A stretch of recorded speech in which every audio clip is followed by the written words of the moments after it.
Good evening, ladies and gentlemen. My name is Dr. Richard Kaul. Some of you will know me from the previous videos that I've produced and you may have watched, and some of you won't. I'm a physician based in New Jersey.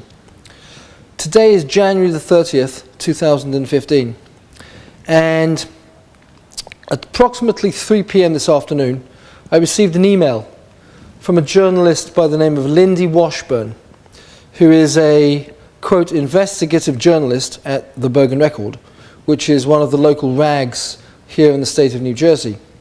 And the email, to paraphrase it, was she was writing an article about a lawsuit that an insurance company, or rather an auto insurance company by the name of Allstate, had filed, or supposedly filed, against me.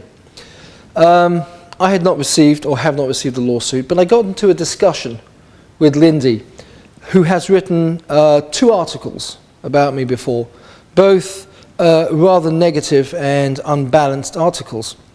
So I asked her, I said, Lindy, I said, first of all, you must be surprised I'm calling you.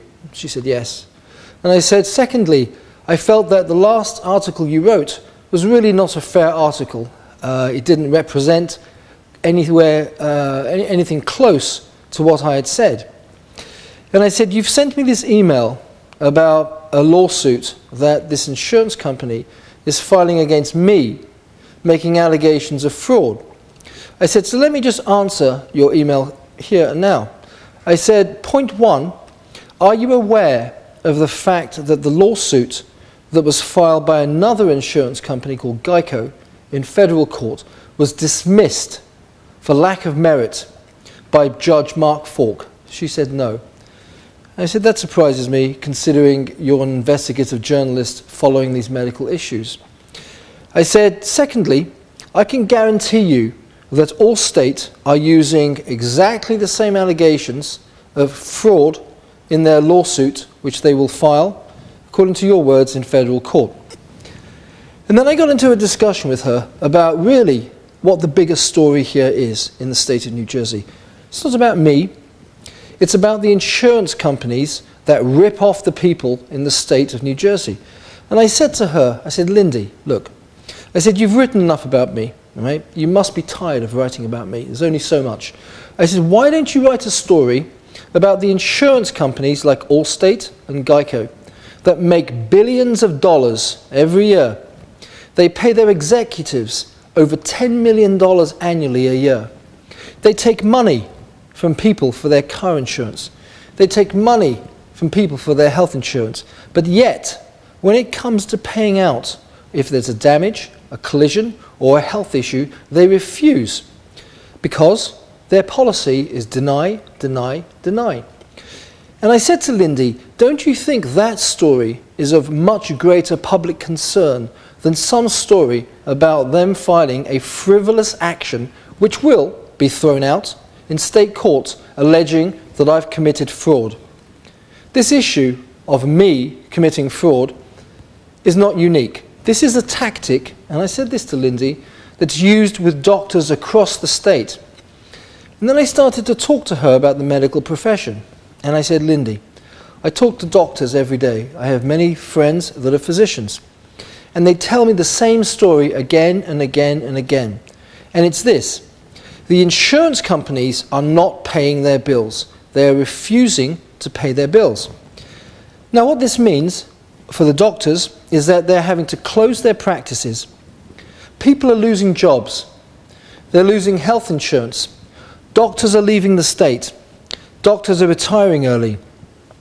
And this is all happening at a time when this state needs more doctors as the Affordable Healthcare Plan becomes implemented. I again stressed to her that this was because of these intimidatory practices by the insurance companies. She listened. I then went on to tell her that the insurance companies use a tactic. It's an intimidatory tactic.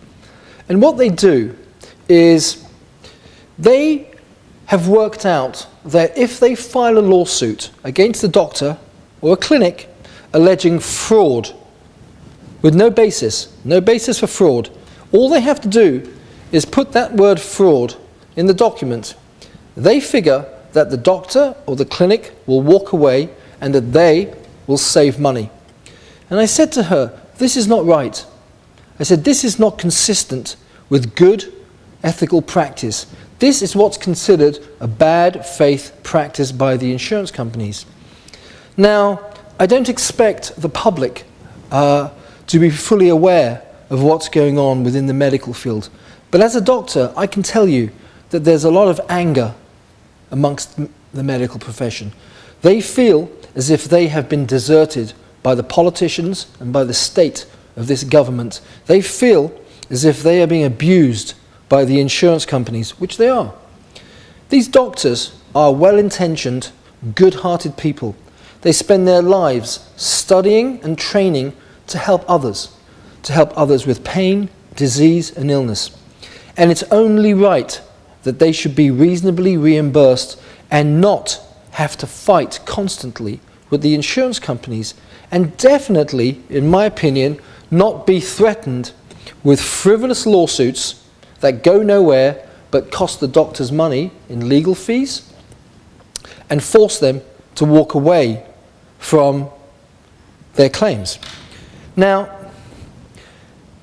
the article, I think it's the third or fourth article that Lindy Washburn has written about me, contains, again, falsities, details that are not true, allegations that are full of inaccuracies. And as I was talking to her, the conversation went on, by the way, for about an hour. I said to Lindy, I said, you know, the last interview that you did something very wrong, Lindy. You did something almost illegal. And I said, what you did, I said, was you sat with me for 2 hours and you recorded my interview without my permission. I said, and at the end of the interview, from beneath your left thigh, you pulled out a voice recorder and said, oh, by the way, Dr. Kaul, I have recorded your interview without my permission and against the law. I subsequently sent you an email asking for a copy of that recording, which you have to this date refused to provide. I find that unbelievable. What's your reason behind wanting the recording? Her article that she wrote was not representative of the recording. I want that recording so that I can issue it to the public and let them read what I actually said to the journalist. That's one point. The second point, and of much more concern to me, is that I was illegally recorded. She should have asked my permission. There's a law in this state that relates to that. She did not. I have requested that recording several times, and she has not responded. Now, I'm hoping that she or the paper will. If they do not, by a certain date, I will, unfortunately, have no option but to take legal action and to file a complaint with their regulatory body. I do not think that this type of surreptitious activity that went on that particular date should be tolerated. It's not consistent with this democracy, and it's not consistent with the spirit of America. Later today, as the thoughts of the conversation rumbled through my head, Lindy, I wrote a piece, which I'm going to read out. It's a relatively short piece, but I think it coins the central issues about the insurance companies and the doctors in this state. I'm a doctor, I have a lot of friends that are doctors, and it pains me and it hurts me to see what they're going through. But more than that, it hurts me to see what patients are having to deal with. Because if a doctor closes his office because he cannot afford to keep it open, where do the patients go? They have nowhere to go. So these policies that have been instituted by these wealthy insurance companies and their wealthy executives are hurting patients, and they don't care. And something needs to be done in this state to stop this type of activity going on. Other states around America have enacted laws to bring these companies under control. New Jersey has not. I'm going to read this article. As I said, it's a short one, but it contains the relevant points. And the title of the article is The Insurance Shakedown. And it is as follows. Heinous white-collar crimes are being committed against thousands of hard-working doctors in the state of New Jersey.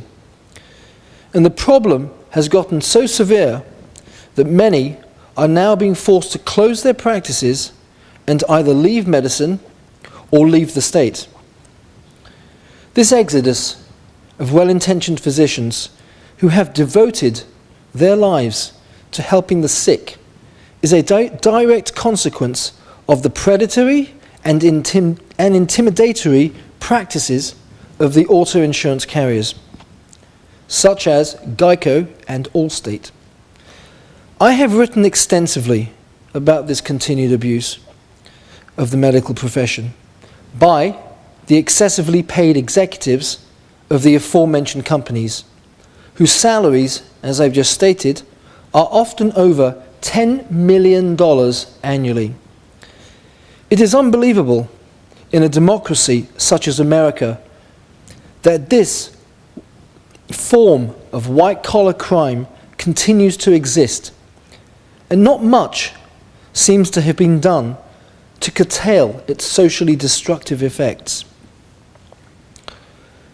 To explain to the layperson the angst and anger underpinning this modern-day con, one has to understand that the insurance rates in New Jersey are the highest in the US for no good reason other than the fact that a weak state government has given them carte blanche due to the political donating muscle. These carriers have essentially bought the state and are now running roughshod over both the doctors and its citizens.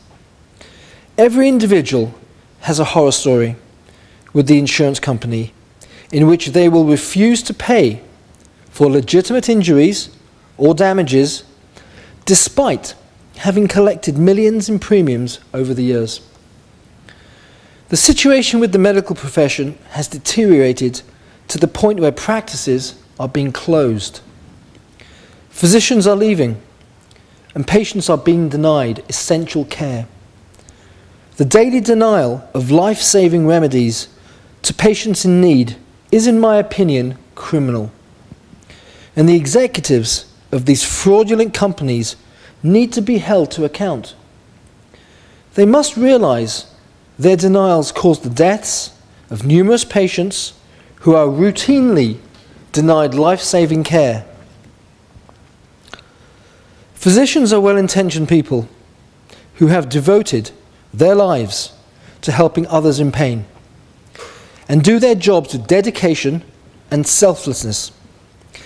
It is right, therefore, that they are fairly remunerated for their services. And for the insurance companies to not do so is tantamount, in my opinion, to theft. They have been able to engage in this bad faith activity because they have neutered the state authorities with political donations. Another one of their transparent tactics is the abuse of the court system to file frivolous lawsuits against doctors in an attempt to avoid paying their bills for legitimately provided clinical services.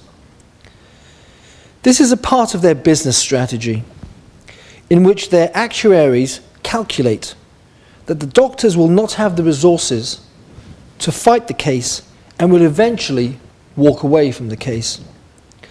This modern-day racket, because that is what it is, it's a racket, has been going on for far too long, and both the public and the honest politicians in this state need to know about the insurance cancer. To begin with, there needs to be an independent body that has no connections, political or financial, with the insurance companies, an ombudsman that reviews complaints at a federal level, considering these entities do business across state lines. Secondly, the New Jersey public need to start demonstrating and complaining to their political representatives about the abusive tactics employed by the insurance carriers. There also needs to be a countrywide market for insurance products created in just the same way that the Affordable Health Care Act did, to allow all US citizens to choose the most affordable policy instead of being held ransom by the crooks in New Jersey. This situation is causing great damage to many citizens, while lining the pockets of the billionaires, most of whom live in foreign countries to avoid paying US taxes. This is not what the Founding Fathers intended when they created a new country in their attempt to escape tyranny, which is exactly, in my opinion, what is occurring with the mighty royal-like insurance companies, which, incidentally, all lead back to Lloyd's of London. It would seem that America never really gained any independence. As anyone driving the busy freeways of the state of New Jersey must have noticed, every other bus is emblazoned with adverts connecting insurance fraud with prison. This is clearly an attempt to intimidate the population. But as I have written before, the only perpetrators of fraud are the ones wearing the $5,000 silk suits sitting in the high-rise offices of the insurance companies as they collect their premiums and instruct their minions to deny, deny, deny. Something went drastically wrong with the administration of the US healthcare system when the insurance companies inserted their sticky fingers and polluted the sacrosanct doctor-patient relationship. The ease with which this happened can be explained by the lubricating effect of mounds of money. While the medical profession were busy taking care of patients, these white-collar hoodlums went about concocting schemes to defraud both the American public and medical profession. Doctors are not politicians. Doctors are not trained in business. Doctors are the people that follow the highest calling to help their fellow men. And it is right, moral, and justified that they are fairly remunerated for their valuable services, without the constant insurance stonewalling and threat of frivolous lawsuits with no merit, no basis, and a clear attempt to harass the doctor into disappearing. Finally, if no one has ever noticed, the insurance companies do everything in their power to ensure they remain the faceless corporate raiders of the downtrodden and unfortunate. America needs to wake up and make a change. In the last 2.5 years, 3 years this April actually, since my medical license was suspended, Lindy Washburn at the Bergen Record has been, what's the word I'm looking for, stalking me. I don't know why she has written obsessively about me and my case, but she has. One of the things actually, to be honest with you, that has concerned me during this period is that she has received information about things way before I or my attorney were legitimately informed. Now that leads me to believe that there is or are conversations going on, improper I would consider, between her, the Attorney General's office and the insurance companies. This is not correct. Due process requires that lawsuits and the legal process follow a certain order, and that reporters are not contacted prior to lawyers or their clients. And this has happened, in my opinion, repeatedly with this journalist. Now, one of the things I think that it's important for the public to know is that with Lindy Washburn, she has a tendency to send me an email 3 hours before the article is about to be published, not really giving me an adequate time to respond. However, this time I did send her an email, and I would like to read the email out to you. It's going to be posted on the video, and you can read it at your leisure. But the email says, "Dear Lindy, please find attached the Geico dismissal by the federal court, which found it had no merit. I can guarantee you Allstate are using the same baseless and false allegations used by Geico, and this is just another attempt on their part to avoid paying their bills by alleging completely false claims of fraud, just as Geico did in their ultimately dismissed federal lawsuit.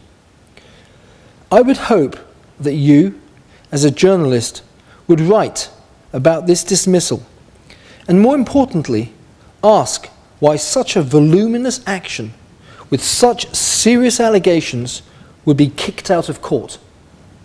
I am sure your readers would want to know this, considering you, Lindy, made such a big deal of this in your last piece. I do hope that you recognize the fact that your reputation as a professional journalist will be in serious question if you choose to ignore this issue, and the more criminal one of the bad faith acts of the insurance companies. Finally, at some point, Lindy, you are going to have to find another doctor on which to save your sinking career. Regards, Dr. Kaul."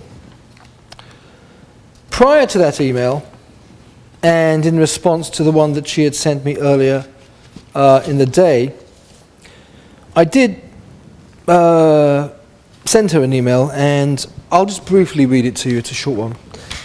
It says, "Dear Lindy, following on from our conversation earlier today, which is Friday, January the 30th, in which we discussed at length the real problem in New Jersey with the bad faith acts of the auto insurance companies in their constant refusal to pay doctors the monies for clinical services appropriately rendered. I would hope that your story reflects this major problem. As I mentioned, this problem is causing many physicians to close their practices and leave the state, and I recommended that you, as an investigative journalist, should contact the medical community to confirm these facts for yourself and your story. The insurance companies make billions of dollars annually and pay their executives millions, and I would have thought that this is the real story on which your article should focus, as it has more relevance to public policy than any story about my situation. The last article you wrote was an unbalanced and biased piece of reporting that you illegally recorded without my prior permission. And, for your recollection, this was witnessed by Kelly Blevins, my administrative assistant. I have asked you to provide me a copy of the digital recording that you obtained without my authorization, and you have consistently denied the request. Specifically, you interviewed me for almost 2 hours with the recorder hidden under your left thigh, and then, at the end of the interview, you suddenly produced the device and told me you had just recorded the interview. I have not taken any legal action against you or the paper in the hope that you would comply with my request, but if I do not receive the recording by February the 14th, I will have no option but to file both a lawsuit for an illegally obtained recording and to file a complaint with the federal CC. Kind regards, Dr. Richard Kaul." That was the email that I sent to Lindy Washburn, and I do hope that she and the Bergen Record comply and do the right thing. I think the article they produced was just another example of an unbalanced piece of tabloid garbage. I don't think it really proved anything or furthered the cause of the paper or her. And I think, unfortunately, as I said earlier, it seems to me that Lindy Washburn is using me to further her career. So I would like to conclude, this talk by really coming back to what I think is the most important thing here, is the fact that the insurance companies have got to be reined in. They are hurting too many people, doctors, patients, the healthcare system. This has to be stopped. It's not good for Jersey. And if it's not, I can guarantee you that within 5 years, there is going to be a severe physician shortage in this state. Thank you.